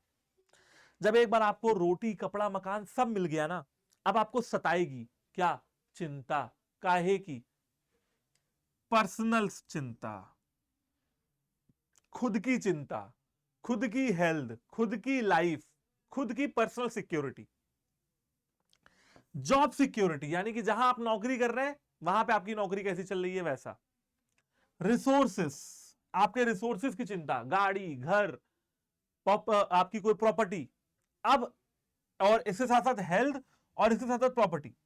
ये जितनी भी प्रॉपर्टी में भी दो तरीके की होती है, मूवेबल प्रॉपर्टी और इमूवेबल प्रॉपर्टी, ठीक है। इन सारी चीजों की जब आपको चिंता सताएगी तो वो सताएगी इस वजह से क्योंकि आपको चाहिए सेफ्टी, आपको जॉब सेफ्टी चाहिए, जॉब सिक्योरिटी चाहिए, आपको अपनी जान की सिक्योरिटी चाहिए, आपको अपनी प्रॉपर्टी की सिक्योरिटी चाहिए। इसे कहते हैं बेटा सेफ्टी नीड, ठीक है। तो ये हो गया फिजियोलॉजिकल नीड्स, एक हो गया आपका सेफ्टी नीड्स। अब आते हैं, जब ये दोनों पूरी हो गई ना, मुझे रोटी कपड़ा मकान भी मिल गया, मेरा रोटी कपड़ा मकान सुरक्षित भी हो गया, अब इसके बाद मुझे चाहिए लव एंड बिलोंगिंगनेस। मुझे मतलब हर इंसान को, मतलब मैं अपनी बात नहीं कर रहा हूं, मैस्लो ने मेरे बारे में नीड हायरार्की थ्योरी नहीं लिखी कि हर्ष सर की ये नीड हायरार्की थ्योरी नहीं है, ये हम सभी की नीड हायरार्की थ्योरी है। अब एक इंसान को जब वो कहीं काम करने जाएगा तो उसको फ्रेंडशिप, उसको दोस्ती चाहिए, दोस्त बनाते हो आप, जब खाना खा लेते हो, रोटी कपड़ा मकान मिल जाता है, जब स्कूल में एडमिशन लेते हो, कॉलेज जाते हो तो दोस्त बनाते हो। इंटीमेसी नॉर्मल है, रिलेशनशिप, फैमिली है ना नॉर्मल, कि भाई आपकी अपना परिवार हो, माँ हो, पिताजी हो, बहन हो, भाई हो, आपका अपना परिवार हो, बेटा बेटी। सेंस ऑफ कनेक्शन, कि कोई एक हो, वो गाना है ना, कोई होता जिसको हम अपना कहते थे यारो, है ना, दो वाली चीज है कि कोई ये हो जिसको आप अपना कह सकें, यानी कि भाई family, friends, colleagues, good relation with colleagues, ये होता है लव एंड बिलोंगिंगनेस। जब ये इंसान को मिल जाएगा फिर वो जाएगा, देखो ये तीनों चीजें मिल गई, अब वो जाएगा स्टीम की तरफ। स्टीम में आता है इज्जत, रिस्पेक्ट, सेल्फ स्टीम, ठीक है, समझ रहे हो कि मैं खुद के बारे में क्या सोचता हूं, स्टेटस मेरा रुतबा, रिकॉग्निशन पहचान, स्ट्रेंथ, ठीक है ताकत, और फ्रीडम यानी कि आजादी। अब आपको ये भी चाहिए। अब आप सोचिए, आपको एक जेल में बंद कर दिया जाए और आपको रोटी कपड़ा मकान दोस्ती यारी सब दे दी जाए, क्या आप खुश रहेंगे? नहीं। ये सब भी चाहिए लेकिन फिर आजादी भी चाहिए, फिर आपको स्टेटस भी चाहिए, फिर आपको रिकॉग्निशन भी चाहिए, फिर आपको रिस्पेक्ट भी चाहिए, ये सब चाहिए लेकिन उसके साथ ये भी चाहिए। फिर आते हैं सेल्फ एक्चुअलाइजेशन में, desire to become the most that one can be. आप वो बन जाइए जो आप हमेशा से बनना चाहते थे। जब ये भी मिल जाएगा, आपको इज्जत मिल जाएगी, आजादी मिल जाएगी, ठीक है, आपको स्टेटस मिल जाएगा, पहचान मिल जाएगी, फिर आप वो बनना चाहेंगे जो आप हमेशा से बनना चाहते थे। जैसे मान लीजिए मैं हमेशा से सिंगर बनना चाहता हूं, तो मैं अपने लाइफ में एक बार सिंगर बनने का ट्राई करूंगा, दैट इज सेल्फ एक्चुअलाइजेशन। मतलब जो मुझे लगता है कि मैं सफल तब होऊंगा जब मैं वो काम कर लूंगा, तो जब मैं वो काम करने लगूंगा तो मैं सफल होऊंगा। उस काम को जब करूंगा तो उसे कहते हैं सेल्फ एक्चुअलाइजेशन नीड। वो काम किसी के लिए भी कुछ भी हो सकता है, ठीक है, आपके लिए कुछ और हो सकता है, मेरे लिए कुछ और हो सकता है, ठीक है, और जिसको जिसमें सेटिस्फैक्शन मिले, यानी कि the highest level of need. ये बिल्कुल बेसिक है ना। आप इसकी नंबरिंग कर सकते हैं, सिंपल है, आप इसकी नंबरिंग कर लो, 1 2 3 4 और 5। आपको सबसे पहले क्या चाहिए? ये चाहिए, दूसरे नंबर पे ये, तीसरे पे ये, चौथे पे ये और पांचवें पे ये। तो मैस्लो ने नीड हायरार्की थ्योरी बता दी, मैस्लो ने नीड बता दी। लोगों ने मैस्लो से पूछा, मैस्लो साहब ये बताइए पहले क्या चाहिए, दूसरे पे क्या चाहिए, ये कैसे पता लगेगा?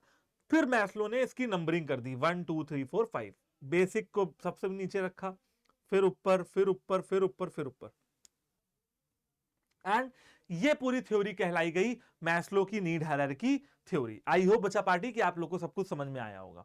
ठीक है, चलिए अब हम लोग बात कर लेते हैं, साथ ही साथ मोटिवेशन के 2-3 और टॉपिक्स बचे हुए हैं इंपॉर्टेंट, तो हम लोग बात कर लेते हैं मोटिवेशन के प्रोसेस की। देखिए मोटिवेशन का प्रोसेस बड़ा सिंपल सा है, ये सारे स्टेप हैं। सबसे पहले आपकी कोई, देखिए मोटिवेट होने की जरूरत तब पड़ती है ना जब हमें कोई चीज ना मिल रही हो। जैसे मुझे मान लीजिए कोई चीज नहीं मिल रही है, तो उसके बाद मैं मोटिवेट होने की कोशिश करूंगा। करेक्ट है, ठीक है। मान लीजिए मुझे कोई चीज नहीं मिल रही है, उसके बाद मैं क्या करूंगा? मैं मोटिवेट होने की कोशिश करूंगा। ठीक है बच्चों, तो सबसे पहला आता है अनसेटिस्फाइड वांट। मुझे कोई चीज नहीं मिल रही है, मान लीजिए कि मुझे प्रमोशन चाहिए, ठीक है, तो वही लिखा हुआ है डिजायर फॉर प्रमोशन। मान लीजिए एक एम्प्लॉय को प्रमोशन चाहिए, तो वो प्रमोशन के लिए मरा जा रहा है, बिल्कुल उत्सुक है प्रमोशन के लिए, तो इसे कहते हैं अनसेटिस्फाइड वांट। ठीक है, कि प्रमोशन चाहिए ही चाहिए उसको, ये जरूरत उसकी पूरी नहीं हो पा रही है। अब उसको प्रमोशन मिल नहीं रहा है, तो वो धीरे धीरे क्या हो रहा है? परेशान हो रहा है, वो धीरे धीरे फ्रस्ट्रेट हो रहा है, वो धीरे धीरे अनईजी हो रहा है। क्या हो रहा है सर? वो धीरे धीरे अनईजी हो रहा है ना, परेशान हो रहा है। अनईजी का मतलब है इजी माने कि नॉर्मल, अनईजी मतलब परेशान हो रहा है। फिर लुकिंग फॉर ऑल्टरनेटिव्स, फिर वो क्या कर रहा है? अलग अलग ऑल्टरनेटिव्स को तलाश रहा है। क्या ऐसे करूंगा तो प्रमोशन होगा? क्या ऐसे करूंगा तो प्रमोशन होगा? क्या ऐसे करूंगा तो प्रमोशन होगा? ड्राइव आ रही है उसके अंदर। फिर उसको पता लग गया कि हाँ यार, अगर मैं ये काम करता रहूंगा तो मेरा प्रमोशन हो जाएगा। तो अब वो बिहेव कर रहा है अपने चुने हुए ऑल्टरनेटिव के हिसाब से, इसको कहते हैं बिहेवियर। जब वो अपने बिहेवियर को करता रहेगा, अपने काम को करता रहेगा, तो वो तब तक ऑल्टरनेटिव को फॉलो करेगा जब तक वो अपने काम से सेटिस्फाइड नहीं हो जाएगा। इसे कहते हैं सेटिस्फैक्शन। और सेटिस्फाइड होने के बाद जब वो एक बार सेटिस्फाइड हो जाएगा, फिर उसका जो फ्रस्ट्रेशन है वो कम हो जाएगा। तो रिड्यूस फ्रस्ट्रेशन, सिंपल सी बात है।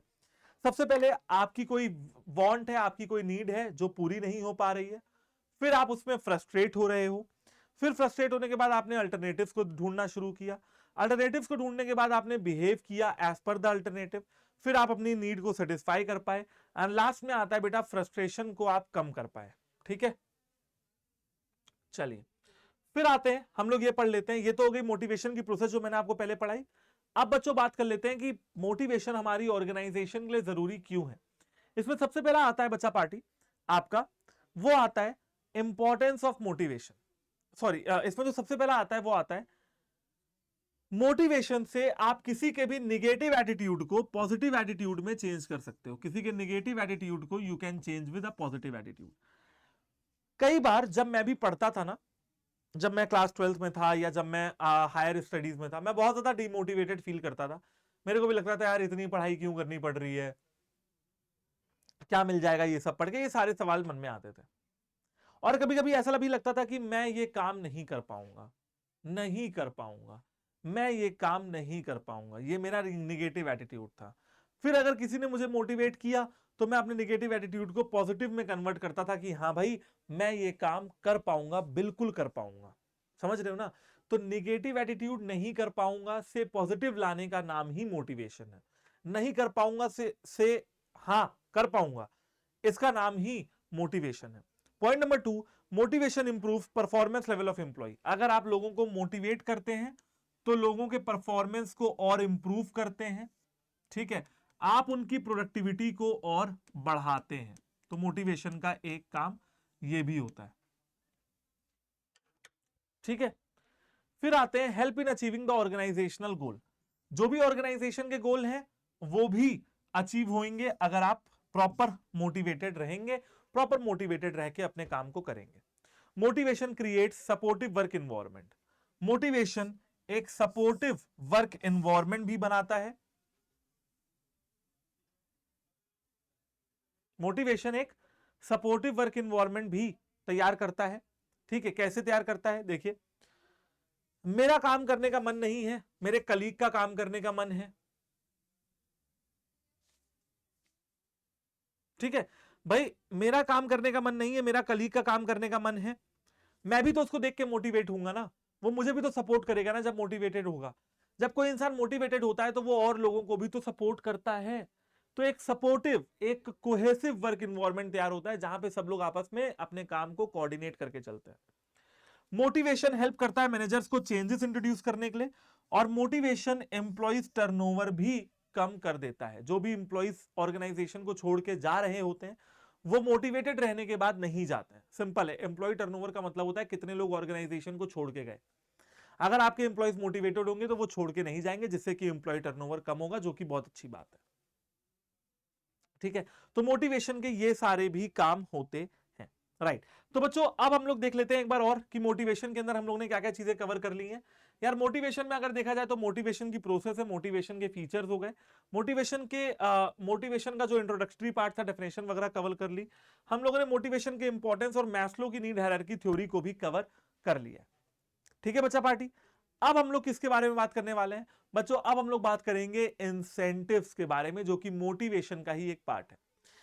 इंसेंटिव बेसिकली वो तरीका है लोगों को मोटिवेट करने का, और इंसेंटिव को दो पार्ट्स में बांटा गया।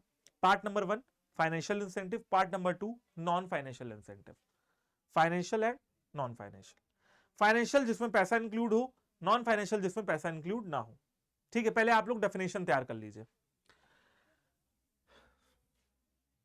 द रिवॉर्ड और incentive which can be calculated in terms of money is known as monetary incentive।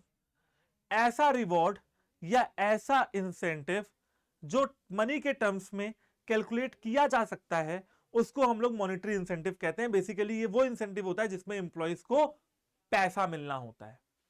ठीक है, जैसा कि यहां पे देख रहे हैं। और नॉन फाइनेंशियल इंसेंटिव वो इंसेंटिव होता है बच्चों जिसको हम लोग मनी के टर्म्स में कैलकुलेट नहीं कर सकते। The incentive which can not be calculated in terms of money are known as non financial incentive. ऐसे इंसेंटिव जो मनी के टर्म्स में कैलकुलेट ना किए जा सके उसको हम लोग नॉन फाइनेंशियल इंसेंटिव बोलते हैं। ठीक है, ऐसे इंसेंटिव जो मनी के टर्म्स में कैलकुलेट ना किए जा सके।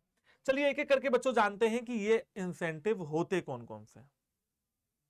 ठीक है, चलिए तो I take 10 second of break, फिर हम लोग रिज्यूम करते हैं अपनी क्लास को।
चलिए भाई, तो बात कर लेते हैं अलग अलग तरीके के इंसेंटिव्स के बारे में। इसमें सबसे पहला इंसेंटिव है फाइनेंशियल, जहां पे पैसा, फाइनेंशियल को मॉनेटरी इंसेंटिव भी बोलते हैं और नॉन फाइनेंशियल को नॉन मॉनेटरी भी बोलते हैं। सबसे पहला आता है बेटा एम्प्लॉय को दिए जाने वाला पैसा, यानी कि पे। पे का मतलब बेसिक पे। ठीक है, पे का मतलब बेसिक पे। बेटा बेसिक पे का मतलब आपकी बेसिक सैलरी। तो सबसे पहला आता है आपका बेसिक पे। फिर आता है अलाउंसेस। अलाउंसेस यानी कि जैसे कार अलाउंस, ठीक है, या हाउस अलाउंस। ठीक है, ऐसे अलाउंसेस जो होते हैं जो एम्प्लॉयज को बेसिकली मनी के फॉर्म में दिए जाते हैं, चाहे वो उसकी सैलरी हो, चाहे वो उसके अलाउंस हो। लीव ट्रेवल अलाउंस है, हाउस अलाउंस है, कार अलाउंस है। तो ये सारी चीजें हम लोग फाइनेंशियल इंसेंटिव में डालते हैं। फिर आता है प्रॉफिट शेयरिंग। प्रॉफिट शेयरिंग में क्या आता है भाई? कंपनी ने प्रॉफिट कमाया, प्रॉफिट का थोड़ा हिस्सा शेयर कर दिया। मान लीजिए मेरी कंपनी को 10 लाख रुपए का प्रॉफिट हुआ, तो मैंने 10 लाख का 5% अपने एम्प्लॉयज को क्या कर दिया, शेयर कर दिया। यानी कि 10 लाख का 10% कितना हुआ, 1 लाख, 5% कितना हुआ, 50,000। तो मैंने अपने एम्प्लॉयज को 2-2 हजार रुपए करके सारे एम्प्लॉयज के अंदर बांट दिया। को पार्टनरशिप या स्टॉक ऑप्शन का क्या मतलब है, यहां पे मैंने अपने एम्प्लॉयज को क्या दे दिया, एम्प्लॉय स्टॉक ऑप्शन प्लान दे दिया। यानी कि अब मेरे एम्प्लॉयज भी मेरी कंपनी के शेयर्स को खरीद सकेंगे।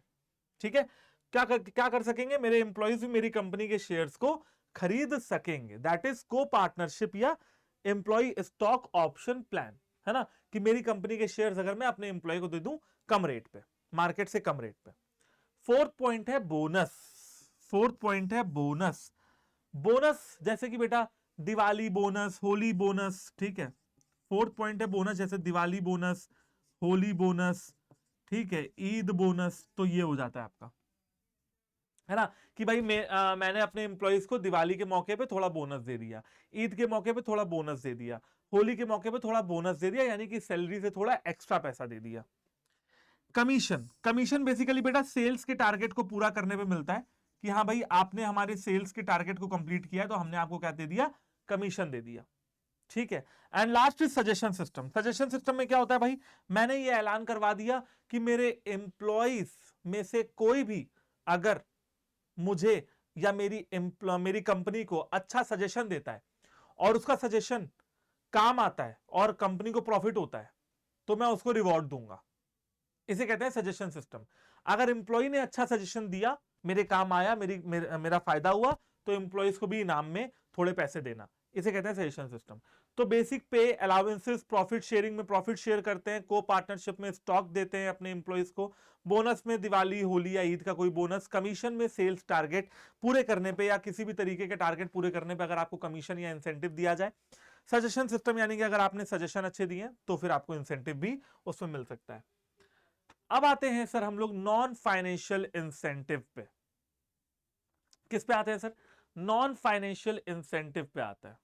ठीक है, इसमें आता है सबसे पहला आपका स्टेटस। नॉन फाइनेंशियल इंसेंटिव में क्या आता है, सबसे पहला आता है बच्चों आप लोगों का स्टेटस। स्टेटस यानी कि किसी किसी को ना पैसे नहीं चाहिए होते, उसको पोजीशन चाहिए होती है, रुतबा चाहिए होता है, उसको पहुंच चाहिए होती है। स्टेटस का मतलब है पोजीशन, कि मैं एक अच्छे स्टेटस पे पहुंच जाऊं, उस चीज की जो पावर की जो एक नेसेसिटी होती है ना वो। तो हम अपने एम्प्लॉयज को स्टेटस दे सकते हैं उनको मोटिवेट करने के लिए। ऑर्गेनाइजेशनल क्लाइमेट, बेटा ऑर्गेनाइजेशनल क्लाइमेट का क्या मतलब है, कि मेरे ऑर्गेनाइजेशन में जो भी मतलब जो वातावरण है, वातावरण, ठीक है, क्लाइमेट का मतलब क्या है, सिंपल है, वातावरण। और वातावरण सर कैसे बनता है, सिंपल है, वातावरण बनता है एम्प्लॉयज से, ठीक है, वातावरण बनता है एम्प्लॉयज को प्रोवाइड की जाने वाली फैसिलिटीज से, वातावरण बनता है एक अच्छे कह सकते हो ना पॉजिटिविटी से, है ना, एक पॉजिटिव वर्क इन्वायरमेंट होगा, पॉजिटिव वर्क इन्वायरमेंट हो, उससे भी आपका बढ़िया कल्चर बनेगा, बढ़िया क्लाइमेट बनेगा। ठीक है, र्यूमर्स वगैरह कम हो, ठीक है, अफवाहें ना फैले। तो बेटा जब आप ये सारी चीजें इंश्योर करते हो ना, तो कहीं ना कहीं ऑर्गेनाइजेशन का क्लाइमेट भी अच्छा होता है। और आप यकीन मानिए हर एम्प्लॉय को उसी ऑर्गेनाइजेशन में काम करने में मजा आती है जहां का क्लाइमेट अच्छा हो।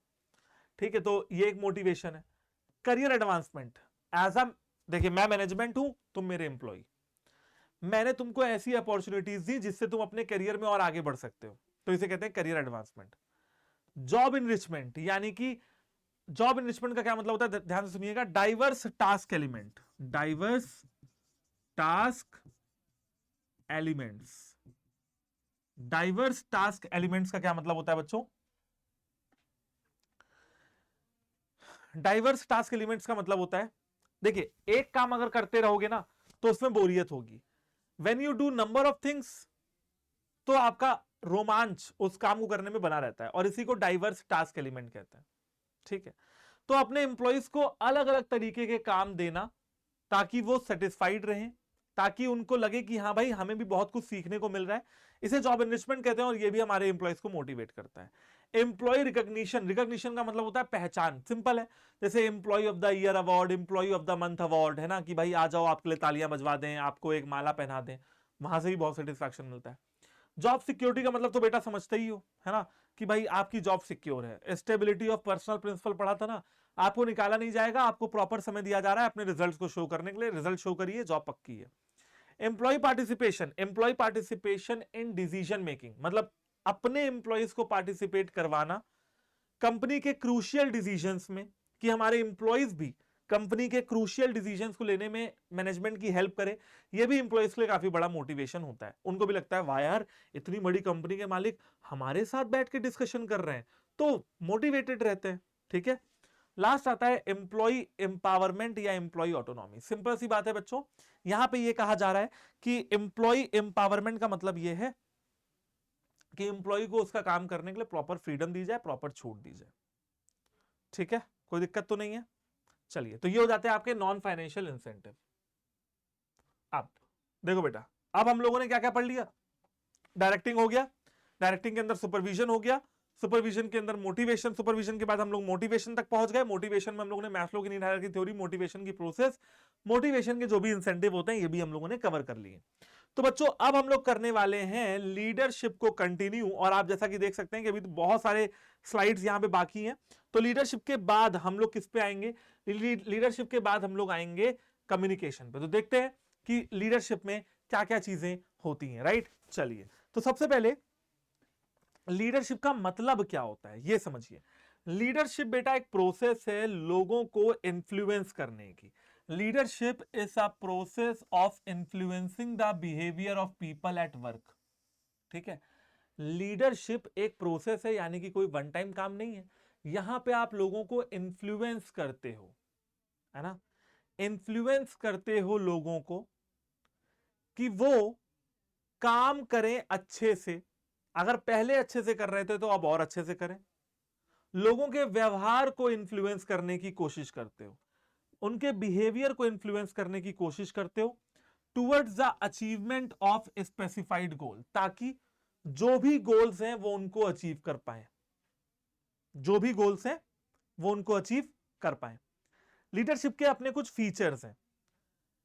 वो फीचर ये हैं, लीडरशिप ये दिखाता है कि एक लीडर के अंदर कितनी काबिलियत है लोगों को इन्फ्लुएंस करने की। देखिए, मैं लीडर हूं और मैं आपको इन्फ्लुएंस नहीं कर पा रहा हूं तो मैं बेकार हूं।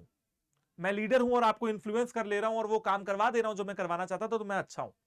समझ गए ना, वो वाली चीज है। मतलब लीडर बोले तो आदमी मान जाए, आदमी उसमें सवाल ना करे कि ऐसा नहीं तो वैसा। लीडर ने बोला तो करना है, तो करना है। भाई ने बोला करना है तो करना है। ठीक है, लीडरशिप से लोगों के बिहेवियर में चेंज लाने की कोशिश की जाती है। क्या की जाती है, लीडरशिप से लोगों के बिहेवियर में चेंज लाने की कोशिश करी जाती है। ठीक है, आगे देखते हैं। It shows interpersonal relationship between leaders and followers.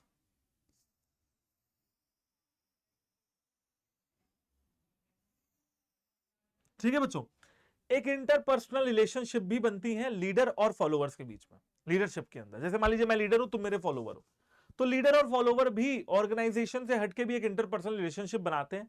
मतलब दोस्ती यारी, है ना, या बैठ के गए भाई चलो चाय पीने चलते हैं लीडर के साथ, तो चलो चाय पीने चल दिए, है ना, थोड़ी ऑफिस की गॉसिपिंग कर ली, थोड़ी गपशप हो गई। तो उस तरीके का एक रिलेशनशिप एक हेल्दी वातावरण बनाने के लिए जरूरी होता है, और वो रिलेशनशिप भी कहीं ना कहीं यहां पे बनती है। लीडरशिप का एक ही काम है, एक ही मकसद है, और वो है कॉमन गोल। जो भी ऑर्गेनाइजेशन के गोल है उनको अचीव करवाना। लीडरशिप एक कॉन्टिन्यूअस प्रोसेस है ना, यानी कि लगातार चलने वाली एक प्रोसेस होती है। तो सिंपल सी बात है, लीडरशिप के अंदर आप लोगों को इन्फ्लुएंस करते हो, लीडरशिप के अंदर आप एम्प्लॉइज से अच्छे रिलेशनशिप बनाते हो, लीडरशिप के अंदर आप लोगों के बिहेवियर को चेंज करने की कोशिश करते हो, लीडरशिप एक कॉमन गोल को अचीव करने के लिए किया जाता है, और लीडरशिप एक कॉन्टिन्यूअस प्रोसेस होता है। राइट बच्चा पार्टी, चलिए आगे बढ़ते हैं और बात करते हैं। ठीक है, हम लोग अपने लीडरशिप के स्टाइल्स के ऊपर, जिसमें सबसे पहला स्टाइल है बेटा ऑटोक्रेटिक या अथॉरिटेटिव लीडरशिप स्टाइल। ये नाम से पता लग रहा है अथॉरिटेटिव, जहां पे लीडर पूरी अथॉरिटी लेके बैठता है और सिर्फ अपने फॉलोअर्स को ऑर्डर देता है और कुछ नहीं। ठीक है, जैसे आप यहां पे देख सकते हैं कि लीडर क्या कर रहा है, लीडर बेसिकली अपने सबऑर्डिनेट्स को ऑर्डर दे रहा है, उनसे बात नहीं कर रहा, उनको सिर्फ ऑर्डर दे रहा है। यहां पे ये लीडर है और ये सबऑर्डिनेट 1 2 3 4 5 6, ये अपने सभी लीडर क्या कर रहा है, ये देखिए, लीडर अपने सभी फॉलोवर्स को सिर्फ ऑर्डर दे रहा है, उनकी बात नहीं सुन रहा है, सिर्फ ऑर्डर कि भाई जो मैं कह रहा हूं वो सुनो। और इसी को कहते हैं अथॉरिटेटिव। एग्जाम्पल, तानाशाही, जैसे हिटलर थे ना, जैसे हिटलर क्या था बेटा, हिटलर एक तानाशाह थे। ठीक है, और वो ये चाहते थे कि बस मैं जो बोलूं वो मान जाए, है ना, तो वो हो जाएगा। ठीक है बच्चों, चलिए आप लोग एक बार डेमोक्रेटिक या पार्टिसिपेटिव को भी देख लो।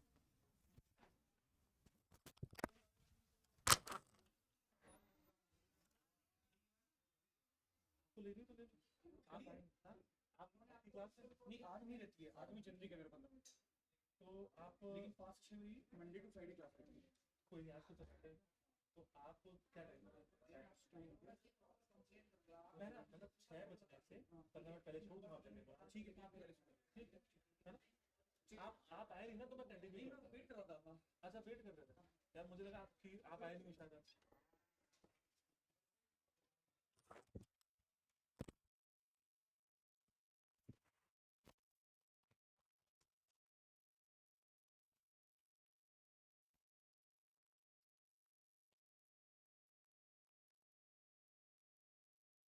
ठीक है बच्चों, आप लोग डेमोक्रेटिक को भी एक बार देख लो एक नजर। ठीक है, देखो डेमोक्रेटिक या पार्टिसिपेटिव में आप लोगों ने देखा ना क्या हो रहा है।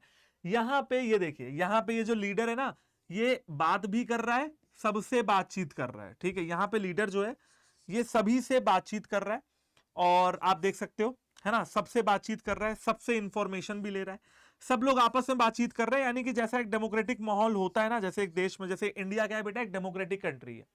यहां पे लीडर्स की जवाबदेही है कि पब्लिक सवाल पूछेगी तो जवाब देना पड़ेगा।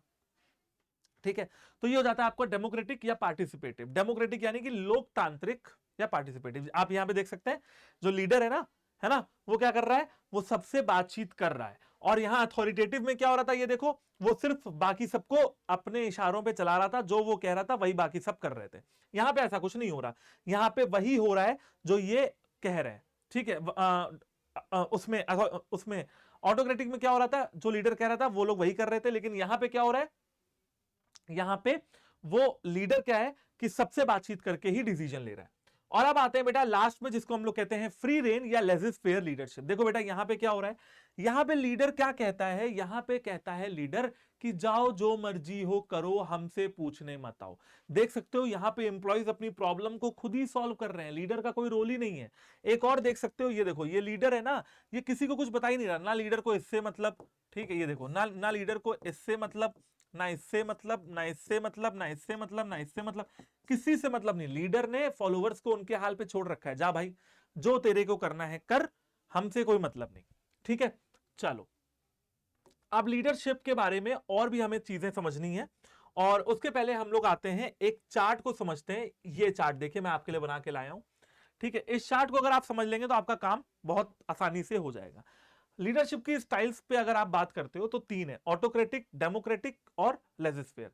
ऑटोक्रेटिक को अथॉरिटेटिव भी बोलते हैं, डेमोक्रेटिक को पार्टिसिपेटिव भी बोलते हैं, और लेजिस्फेयर को फ्री रेन भी बोलते हैं, येलो वाले बॉक्स में लिखा हुआ है। ठीक है बच्चों, ओके। ऑटोक्रेटिक में सबसे पहला आता है लीडर सेंटर्ड। ठीक है, देखिए ऑटोक्रेटिक जो आपकी लीडरशिप स्टाइल है ना, ये लीडर सेंटर्ड है, यानी कि लीडर जो कहेगा बस वो ही करना होगा। लीडर जो कुछ भी आपसे कहेगा, जो कुछ भी आपसे करवाएगा, वो आपको करना होगा। ठीक है, लीडर गिव्स ऑर्डर, देखो मैंने शॉर्ट में लिखा है एल गिव्स ऑर्डर। आप लोग भी ऐसे नोट्स बना सकते हो, आप लोग पूछते हो ना सर नोट्स बनाए ना बनाए, तो ऐसे नोट्स आप लोग बना सकते हो। यहां पे लीडर ही वो इंसान होता है जो ऑर्डर देता है। सिर्फ वन वे कम्युनिकेशन चलता रहता है लीडर और फॉलोवर के बीच में, यानी कि लीडर फॉलोवर्स को ऑर्डर देता है, फॉलोवर उसमें कुछ नहीं करता है। ये डेमोक्रेटिक स्टाइल ऑफ लीडरशिप उन एम्प्लॉइज के लिए अच्छी है जिन्होंने पढ़ाई लिखाई नहीं करी है, जो लेस एजुकेटेड है। जिन्होंने पढ़ाई लिखाई नहीं करी है वो अपना दिमाग लगा नहीं सकते, दिमाग नहीं लगा सकते, तो लीडर देता है ऑर्डर और वो अपना काम करते रहता है। डिसीजन मेकिंग क्या है यहां पे, बहुत बहुत क्विक है, क्योंकि यहां पे सारे डिसीजंस क्या कर रहा है, लीडर खुद ले रहा है। तो यहां पे डिसीजन मेकिंग क्या है, क्विक है, जल्दी जल्दी डिसीजंस हो जाते हैं। ठीक है, ओके, आगे देखते हैं। चलिए, ठीक है, आगे देखते हैं, डेमोक्रेटिक की बात करते हैं, ये आप छोड़ दो, है ना, डेमोक्रेटिक की बात करते हैं। डेमोक्रेटिक या पार्टिसिपेटिव लीडरशिप स्टाइल ये कहती है, क्योंकि ये क्या है, पीपल सेंटर्ड है, लोगों से घिरी हुई है, सबसे बातचीत करके ही डिसीजन होते हैं। Consultation with followers, leader follower से कंसल्ट करके डिसीजन लेता है। टू वे कम्युनिकेशन, यहां पे सिंगल वे कम्युनिकेशन नहीं है, यहां पे टू वे कम्युनिकेशन है, लीडर फॉलोवर से, फॉलोवर लीडर से बात कर सकते हैं। एजुकेटेड एम्प्लॉय, यहां पे क्योंकि बात करते हैं एम्प्लॉयज पार्टिसिपेट करते हैं तो पढ़े लिखे होते हैं। Employee participation, employees decision making में पार्टिसिपेट करते रहते हैं। और नेक्स्ट आता है बच्चों लेजिस्फेयर। लेजिस्फेयर में followers are left on their own, followers को उनके हाल पे छोड़ दिया जाता है। फॉलोवर्स को फुल इंडिपेंडेंस दी जाती है कि जाओ अपने प्रॉब्लम्स को खुद सॉल्व करो। Managers are there only to support, managers यहाँ पे सिर्फ और सिर्फ अपने एम्प्लॉयज को सपोर्ट करते हैं और कुछ नहीं करते हैं। और यहाँ पे एम्प्लॉयज का हाईली एजुकेटेड होना बहुत जरूरी है, यानी कि बहुत ज्यादा पढ़े लिखे होना बहुत जरूरी है, तभी वो ये काम कर पाएंगे। ठीक है, तो मैंने आपको बताया कि लीडरशिप जो है वो किस तरीके से अलग अलग स्टाइल्स में बटी हुई है। ठीक है, और इन ये किस में बेनिफिट होगी, मतलब कब आप कौन सी लीडरशिप स्टाइल को अपना के ऑर्गेनाइजेशन को बेनिफिट दे सकते हो। जैसे यहां पे ऑटोक्रेटिक तब जरूरी है जब एम्प्लॉयज पढ़े लिखे ना हो, डेमोक्रेटिक तब चल जाएगी जब एम्प्लॉयज पढ़े लिखे हो। ठीक है, और जब एम्प्लॉयज बहुत ज्यादा पढ़े लिखे हो तब लेजिस्फेयर चलेगी, नहीं तो नहीं चलेगी, क्योंकि लीडर अगर नहीं देगा समय नहीं देगा तो फिर वो, ठीक है, अगर वो पढ़े लिखे नहीं होंगे तो फिर दिक्कत होगी। ठीक है बच्चों, चलिए तो ये हो जाते हैं आपके लीडरशिप स्टाइल्स। अब बात कर लेते हैं इंपॉर्टेंस ऑफ लीडरशिप। देखो भाई, एक लीडर और बॉस में क्या अंतर होता है वो इस फोटो में आप लोग साफ साफ देख सकते हो। बॉस खुद बैठा रहता है और फॉलोवर से काम करवाता है, लीडर खुद भी करता है और फॉलोवर से भी करवाता है। लीडरशिप की इंपॉर्टेंस ये है कि वो यहां पे आप लोगों को क्या करते हो, लोगों को आप इंस्पायर करते हो, लोगों को गाइड करते हो, लोगों को उनके काम को सही तरीके से करने के लिए इंस्पिरेशन देना बहुत जरूरी है।